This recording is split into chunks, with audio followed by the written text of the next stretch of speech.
好啦，2020年 DSE Paper 2嘅第7條啦，咁就係同恒等式有關嘅。咁首先我就可以諗一諗，其實我哋想揾嘅只係 K 嘅啫。如果係 Paper 1嘅做法咧，就要將佢拆括號啦。但係我哋呢個係 Paper 2嚟嘅，咁可以試下有冇啲其他嘅方法可以做啦。因為我哋想用嘅就係 K 嘅啫，亦即係代表 H 係我哋唔想要嘅嘢啊嘛。我哋目標就係令個 H 消失啦。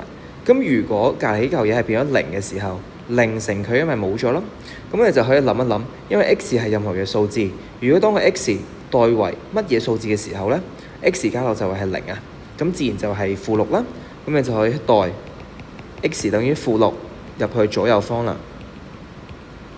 分別代入去左右之後咧，我哋就有-6加 h 再乘翻-6加6，就會等於-6加4嘅2次方再加 k 啦。咁好彩啦，呢度0咗啊嘛。0咗即係代表成嚿嘢都0咗啦，咁我哋成個左手邊都係0啦。0再等於翻我哋-6加4即係-2，-2嘅2次即係正4啦，再加翻個 k 啦。咁所以 k 咧就等於-4啦。咁答案就係 C 啦。咁除咗用呢個方法之外咧，都可以用翻正常我哋 Paper 1嘅方法。咁其實就係首先將個括號拆開啦，咁你就有 x 嘅2次，將呢個 x 分別乘入去啦 ，x 嘅2次加 6x， 再乘翻橙色呢部分加翻 hx。再加 6h， 咁右手邊咧就會係呢個係2次方，所以用翻 a 2次加 2ab 加 b 2次等於 a 加 b 嘅2次呢條式，咁所以就會得到 x 嘅2次加翻2乘4乘 x， 即係加翻8個 x， 再加16，再加 k 啦。咁你左右兩邊係全等噶嘛，咁我再睇一睇呢一邊，呢度可以 group 埋一齊啦。咁你就有 x 嘅2次加翻6加 h 個 x， 再加6個 h 啦。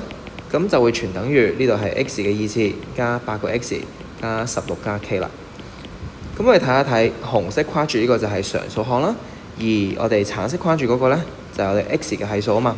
咁我哋對比，如果係對比 x 嘅係數嘅時候，咁其實就會得到6加 h 等於8啦，即係代表我哋嘅 h 等於2啦。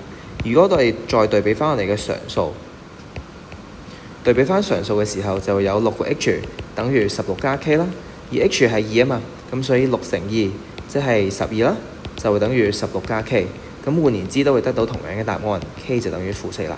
咁其實你 Paper 2用翻前面呢個方法就會快好多嘅，但係如果諗唔到咧，其實直接拆開個括號再對比個係數都係做到㗎啦。OK。